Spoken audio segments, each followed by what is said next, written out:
Bismillahirrahmanirrahim. Assalamualaikum warahmatullahi wabarakatuh. Baiklah, perkenalkan kami dari kelompok 2 Sistem Informasi kelas 1C akan mempresentasikan hasil laporan tugas pengantar teknologi informasi tentang pemrosesan transaksi aplikasi fungsional dan integrasi. Yang beranggotakan saya sendiri Muhammad Fikri Rozan, Aulia Sari, Rahmat Fauzi, dan Sofiana Ma'aratus Solihah. Materi ini terdiri dari mengidentifikasi pelanggan, memperkenalkan produk kepada konsumen, dan menjual produk. Materi yang pertama akan disampaikan oleh Aulia Sari. Kepada Aulia Sari dipersilahkan. Baiklah, saya akan menjelaskan materi tentang mengidentifikasi pelanggan. Pada proses mengidentifikasi pelanggan, terdapat 5 tahapan, yaitu yang pertama, mengumpulkan data mentah dari pelanggan. Dapat dilakukan dengan beberapa metode, yaitu yang pertama, metode wawancara. Dilakukan dengan 1 atau 2 orang tim berdiskusi mengenai kebutuhan pelanggan. Yang kedua, kelompok fokus atau fokus group dilakukan dengan cara mengumpulkan 8-12 orang selama 2 jam. Yang ketiga, yaitu observasi produk ketika digunakan oleh pelanggan. Kelebihan dari cara ini adalah kepuasan atau ketidakpuasan terhadap produk yang sudah ada dapat diketahui secara langsung. Proses yang kedua yaitu interpretasi data mentah menjadi data kebutuhan pelanggan. Kebutuhan pelanggan diekspresikan menjadi atau sebagai pernyataan tertulis dan merupakan hasil dari interpretasi kebutuhan yang berupa data mentah yang diperoleh dari pelanggan. Setiap pernyataan atau hasil observasi dapat diterjemahkan sebagai data kebutuhan pelanggan. Proses yang ketiga adalah organisasikan kebutuhan menjadi kebutuhan hierarki, yaitu kebutuhan primer, sekunder, ataupun tersier jika perlu. Daftar kebutuhan pelanggan yang sudah didapatkan pada proses sebelumnya, beberapa di antaranya adalah kebutuhan primer, di mana kebutuhan primer tersusun dari kebutuhan sekunder. Kebutuhan primer adalah kebutuhan yang paling umum sifatnya, sedangkan sekunder adalah kebutuhan yang diekspresikan secara lebih terperinci, sama seperti dengan kebutuhan tersier.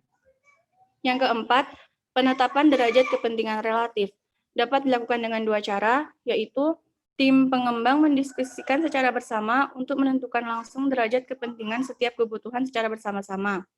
Yang kedua, melakukan survei lanjutan dengan memilih variabel yang dianggap penting.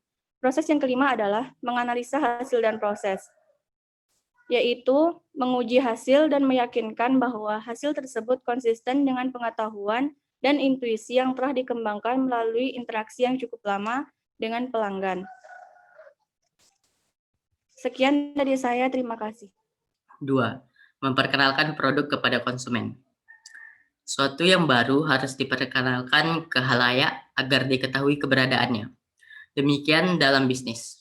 Setiap produk yang baru yang ingin diluncurkan harus diperkenalkan ke pasar agar tidak perlu berlama-lama berada di jenjang pemula ini dan segera bisa memasuki tahap pertumbuhan yang cepat. Memperkenalkan atau mengkomunikasikan produk kepada konsumen disebut dengan komunikasi pemasaran.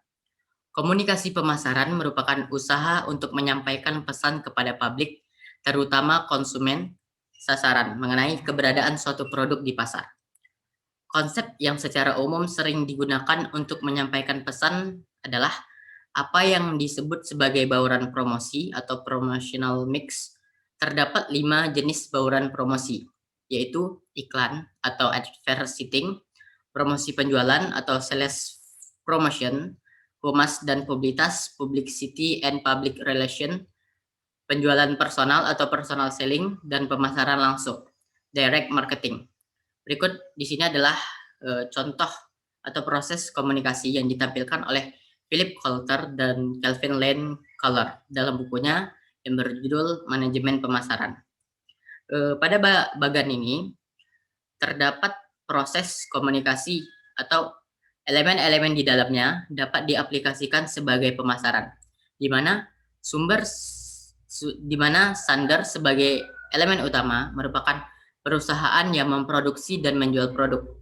Biasanya perusahaan menggunakan biro jasa iklan dalam memasarkan produknya. Tapi ada pula yang melakukan pemasaran sendiri atau in-house marketing. Yang selanjutnya ada encode atau encoding. Adalah mengkomunikasikan ide-ide pemasaran yang ditransformasikan dalam bentuk yang bisa menarik perhatian.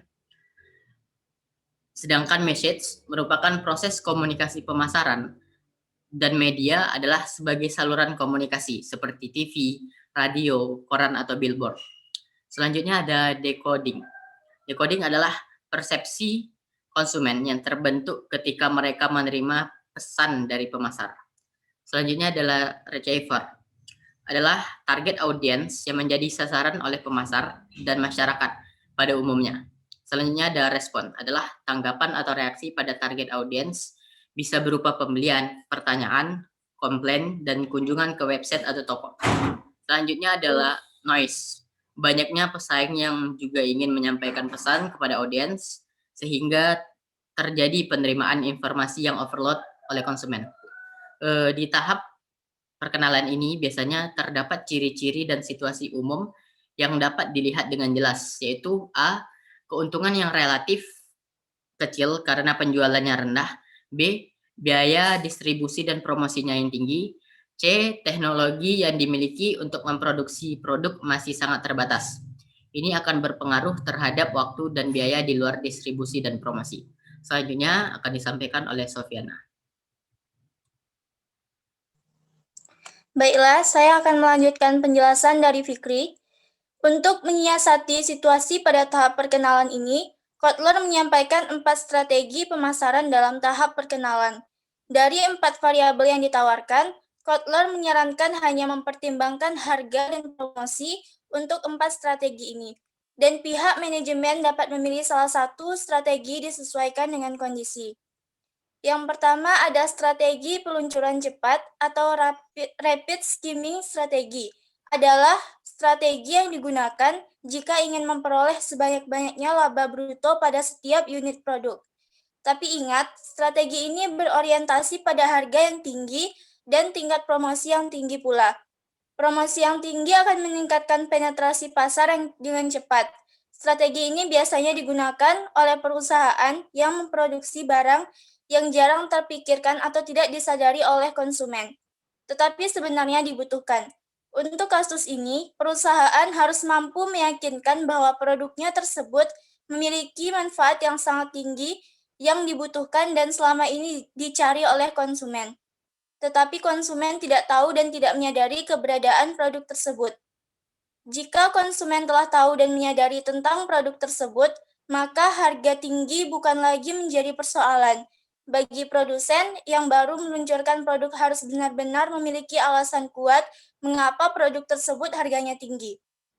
Yang kedua adalah strategi peluncuran lambat atau slow skimming strategi, yaitu strategi yang bertujuan untuk memperoleh laba yang tinggi tetapi biaya promosi yang rendah. Untuk strategi ini harus memenuhi syarat-syarat. Yang pertama, ukuran pasar terbatas. Yang kedua, sebagian besar pasar sadar akan produk. Yang ketiga, pembeli bersedia membayar dengan harga tinggi dan diperkirakan tidak ada persaingan dalam waktu yang dekat. Strategi yang ketiga yaitu strategi penetrasi cepat. Strategi ini fokus pada pangsa pasar yang besar dan penetrasi yang cepat, dengan menjual produknya dengan harga yang rendah dan biaya promosi yang tinggi. Strategi ini dilakukan dalam kondisi yang pertama, pasar besar. Pasar tidak menyadari kehadiran produk. Sebagian besar pembeli sensitif terhadap harga. Ada kemungkinan besar persaingan dan biaya produksi per unit turun sejalan dengan skala produksi dan bertambahnya pengalaman produksi. Strategi yang keempat yaitu strategi penetrasi lambat. Strategi ini menerapkan harga rendah dan tingkat promosi rendah. Tujuan harga rendah adalah untuk mendorong cepatnya penerimaan produk di pasar, dan untuk ini perusahaan harus jeli dan mampu menekan biaya produksi agar tetap memperoleh laba yang baik dengan harga yang rendah. Perusahaan memiliki keyakinan bahwa permintaan pasar memiliki elastisitas harga yang tinggi, namun elastisitas promosinya minimal. Strategi ini dapat dilakukan dalam kondisi yang pertama, pasar besar. Pasar sangat sadar akan produk, pasar sensitif terhadap harga, ada kemungkinan persaingan. Perusahaan yang menjadi pelopor pasar harus menjalankan strategi peluncuran secara konsisten, sesuai maksud penempatan produknya. Artinya, produk tersebut akan digunakan untuk apa? Melumpuhkan pesaing, mencari laba, atau mencari pasar. Dan perusahaan atau pelopor pasar harus menyadari bahwa dia tidak dapat memasuki semua pasar dan harus memvisualisasikan pasar sebagai produk yang dapat dimasukinya pertama kali. Sekian dari saya, terima kasih. Baiklah, materi selanjutnya akan dijelaskan oleh Rahmat Fauzi. Kepada Rahmat Fauzi, dipersilahkan. Baiklah, saya akan menjelaskan proses bisnis dalam menjual produk.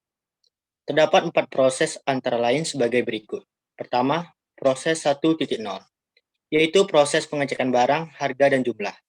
Daftar barang, harga, dan jumlah yang diberikan oleh supplier dicek terlebih dahulu untuk disesuaikan dengan jumlah barang yang ada. Kemudian disimpan di dalam suatu file, yaitu file barang. Kedua, proses 2.0, yaitu proses pencatatan barang, harga, dan jumlah. Di dalam proses ini dilakukan kegiatan pencatatan nama barang, harga jumlah barang, dan jumlah barang yang tersedia. Setelah dicatat, data disimpan dalam file barang. Yang ketiga, proses 3.0, yaitu proses transaksi penjualan barang. Di dalam proses ini, data penjualan barang yang berupa nama barang yang terjual, jumlah barang, dan total penjualan barang akan diolah sehingga menghasilkan bukti transaksi yang akan diberikan kepada customer. Kemudian data dari seluruh transaksi penjualan akan diberikan ke proses 4.0 untuk dibuat laporannya. Yang keempat, proses 4.0, yaitu proses pembuatan laporan. Seluruh data transaksi penjualan dan data barang, harga, dan jumlah kemudian diolah untuk dibuat laporannya. Selanjutnya, gambar kedua ini menjelaskan proses 4.0 secara lebih jelas, yaitu proses 4.1, proses pembuatan laporan data barang supplier. Oleh proses 4.1, data diolah dan dihasilkan laporan data barang supplier yang kemudian diberikan kepada proses 4.5. File transaksi kemudian dimasukkan ke dalam proses selanjutnya. Yang kedua, proses 4.2, yaitu proses pengumpulan data transaksi penjualan. Di dalam proses ini, data transaksi dikumpulkan untuk kemudian dimasukkan ke dalam proses selanjutnya. Yang ketiga, proses 4.3. Data transaksi disortir berdasarkan kode suppliernya. Setelah dipisahkan, data disimpan di dalam file penjualan barang supplier. Kemudian data penjualan barang supplier diberikan kepada pemilik. Yang keempat, proses 4.4, yaitu proses pembuatan laporan penjualan barang supplier. Sedangkan data transaksi keseluruhan yang tidak dipisahkan berdasarkan kode suppliernya diberikan kepada pemilik. Selanjutnya, proses 4.5. Data penjualan barang supplier yang berasal dari proses 4.3 kemudian diproses oleh proses 4.4 untuk menghasilkan laporan penjualan supplier yang akan diberikan kepada pemilik. Laporan data supplier yang dihasilkan oleh proses 4.1 dan data transaksi penjualan barang yang dihasilkan oleh proses 4.3 kemudian dikumpulkan dan diolah oleh proses 4.5. Dan oleh proses 4.5 dihasilkan laporan keseluruhan yang akan diberikan kepada pemilik. Sekian, terima kasih. Selanjutnya saya serahkan kepada moderator. Baiklah, demikianlah hasil presentasi kami. Apabila teman-teman ingin bertanya, silakan tanyakan di kolom komentar. Terima kasih. Dan kami akhiri. Wassalamualaikum warahmatullahi wabarakatuh.